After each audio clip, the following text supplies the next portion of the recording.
Hi, my name is Megan Goulet, and I'm going to be doing a presentation for you today about fluency and struggling readers.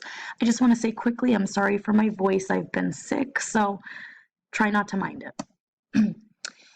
This is the introduction. Fluency refers to the rate, smooth expression, tone and voice, pausing, chunking, and phrasing at which someone reads. Fluency affects comprehension skills, and a low fluency rate is often synonymous with a lower level of reading comprehension, therefore a struggling literacy learner. My struggling learner in question, let's call her Katie, struggles with reading fluently. She is still finger tracking, reading with no expression or voice. She's very monotone when she reads. And she'll often have to go back and reread sections of the text, all of which are behaviors that indicate difficulty reading. As a side note, Katie's classwork, including her running records, her comprehension discussions and guided reading groups, and the observations that I've made during small group and partner work, they all corroborate what her benchmark assessments tell me. She is reading and comprehending far below grade level and nowhere near as effectively or as critically as we'd like for her to be.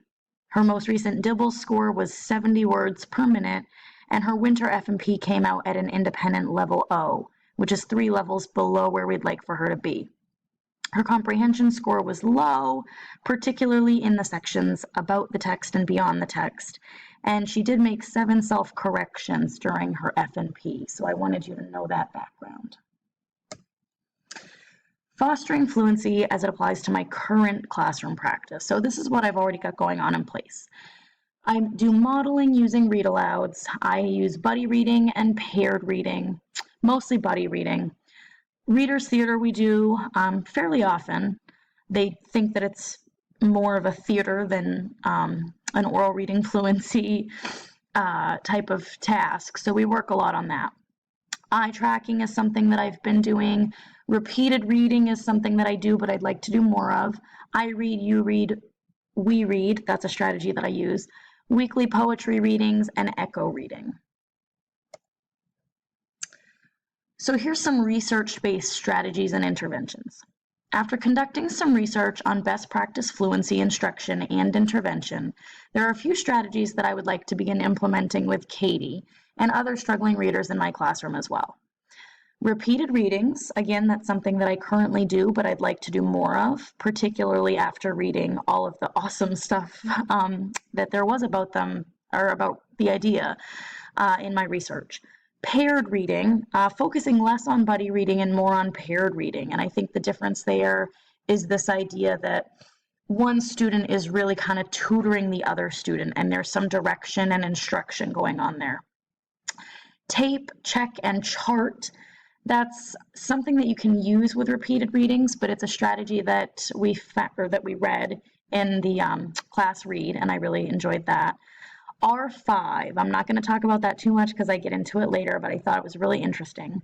Rock and read, which is a really cool strategy that I read about in my research, and fluent word recognition, and in fact, fluent word and word pattern recognition.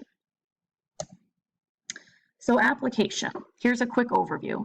The trends in my research emphasize the value of repeated readings as it relates to fluency development, student engagement and interest in the text that they're reading, teacher modeling, paired and choral readings, decoding and phonics instruction, and teacher-led conversations about the components of silent reading and oral reading fluency. And that conversation piece is the really important part. It gives you that specific feedback. So more specifically, here are some tutorial sort of approaches. Paired readings. Paired readings are a high motivation instructional approach that pairs a more capable reader with a struggling reader. Studies show that this intervention engages both of the students and increases their accountability and their willingness to participate. It comes highly recommended, and it shows gains in both accuracy and reading comprehension. This next one, it kind of got cut off up here, is repeated readings. This strategy allows for multiple attempts to practice and track improvement of oral reading fluency. The tape, check, and chart, as I said earlier, is a wonderful strategy that could be used with repeated readings. And I found a quote that I actually really liked and just kind of summed up everything I was going to say about repeated readings, so I put it in here. Studies have found that repeated readings leads to improved student word recognition accuracy, reading rate, expressive and meaningful reading, reading comprehension, and confidence in reading. That's huge. Not only the passages the students have practiced, but also on new, never before seen texts.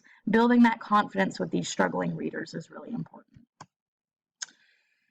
So here's some ideas about how I could use the research to just kind of redesign my whole group and small group instruction as a whole. So the R5 approach, the Rock and Read approach, and the fluent word recognition. So if I'm going to go to R5 right now, R5 is an evidence-based combination of the 4 main components of silent reading fluency. It's a unique and supportive intervention. It stands for read, relax, reflect, respond, and wrap, the 5 R's. It's a reflective strategy and it's conference and discussion based. It's an intervention, and it has shown increased reading proficiency and also a wider range of reading texts among the participating students in the studies. I include a little bit more information about this later on, but I just think it's a really engaging way to stay on track of what your students are reading and to have those conversations with them, and just that check-in piece, that conference piece that I feel is kind of missing from my classroom at times. The Rock and Read, this was pretty cool. I'm not sure if my students would like it, but I'm excited to try it. It's similar to a weekly poetry reading, but instead it uses songs. So it's an engaging fluency strategy that uses popular music, songs that the students are familiar with, and they listen to them already. They read the lyrics together, they practice saying the lyrics out loud. So again, you've got that choral reading piece. And then they perform the lyric, and they can just say it or sing it, but the hope is that they would sing it. Also included in this study was the use of pre-test and post-test to measure whether or not there were any statistically significant differences for the students who participated in the study or the students who participated in the Rock and Read versus the students who didn't.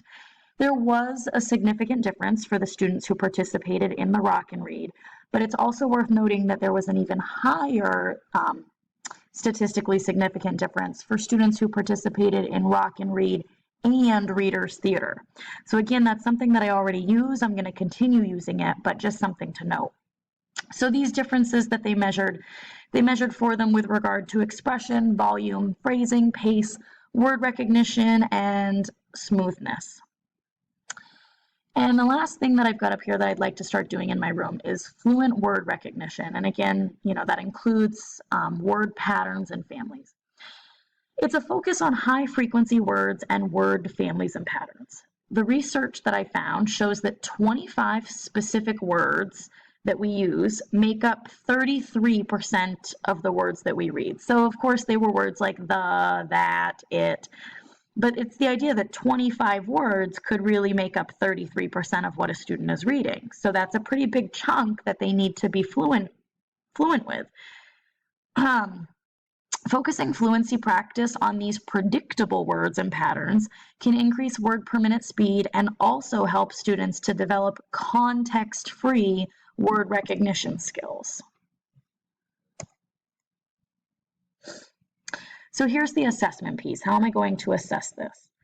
While DIBELS oral reading fluency can, and it should be used as a progress monitor and benchmark assessment for fluency, most of the research that I've done is not a proponent of this type of assessment. They think it's more of a snapshot assessment, and it only places emphasis on speed and rate and not so much the other components of fluency.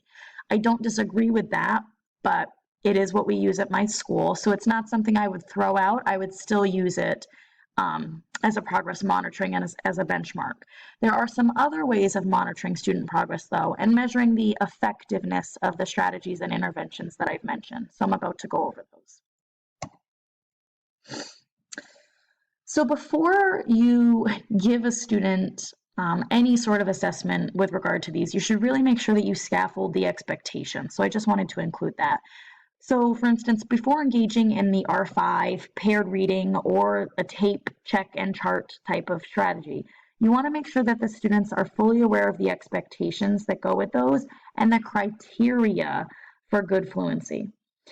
So a good idea is to identify the characteristics of good fluency in student-friendly language and display it somewhere in your room. Paired readings. Paired readings can be informally assessed via observation and running records. Students can even take running records on each other. It's not something I would put a lot of stock in, but they can give each other some good input, and that's something that, you know, again, coming from a peer can sometimes not feel as harsh as coming from a teacher. Repeated readings. Students can chart their words per minute progress with repeated readings. They can also record themselves reading and use the tape, check, and chart strategy to monitor and track their progress with the passage. This is really important because it goes above and beyond a word per minute count.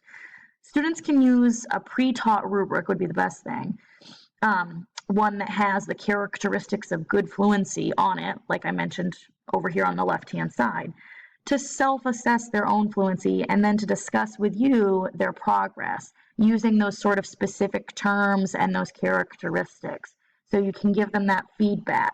They can see things like where they repeated a section, if they had any self-corrections, how their phrasing was, you know, if they heard themselves using good voice, tone. It goes above and beyond words per minute. Assessments continued. The rock and read you can obsess using observations while students are practicing the lyrics. A more formal grade can be given at the time of the presentation, but I would really just use the rock and read for exposure and fun practice. It gets them engaged. The R5 is, like I said, really interesting, and you can find this form online. The individual student reading conferences and tracking form should be filled out by both the teacher and the student. These conferences occur monthly, and right there on the sheet, there's room and there's spaces for next steps for instruction, specific feedback that you can give the student, you know, where they should be headed next.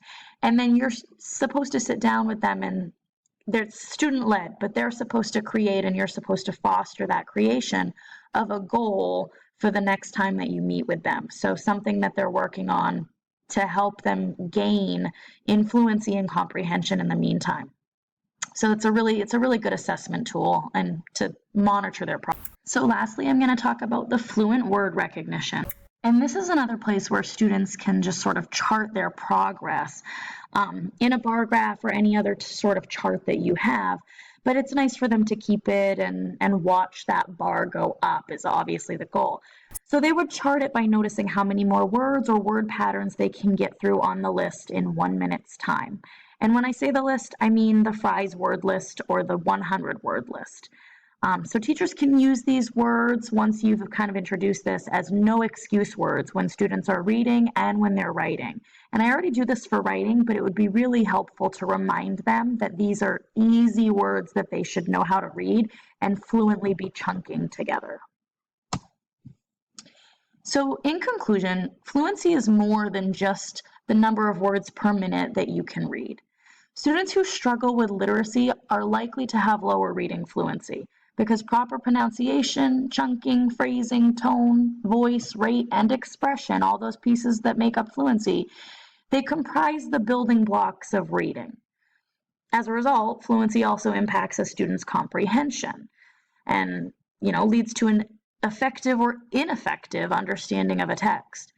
The best practice to improve Katie's fluency and other struggling readers like her is through the use of research-based and evidence-based interventions and strategies. So some of those strategies, some examples include what I've had in this presentation, particularly paired reading, repeated reading, teacher modeling, the use of direct and specific feedback, I can't underemphasize that enough, and phonics decoding instruction, and having the students take part in self-assessment and reflection, taking part in their own learning and ownership of their own learning is just as important as us giving them specific feedback. And here are my references. Thanks so much, and thanks for bearing with my voice.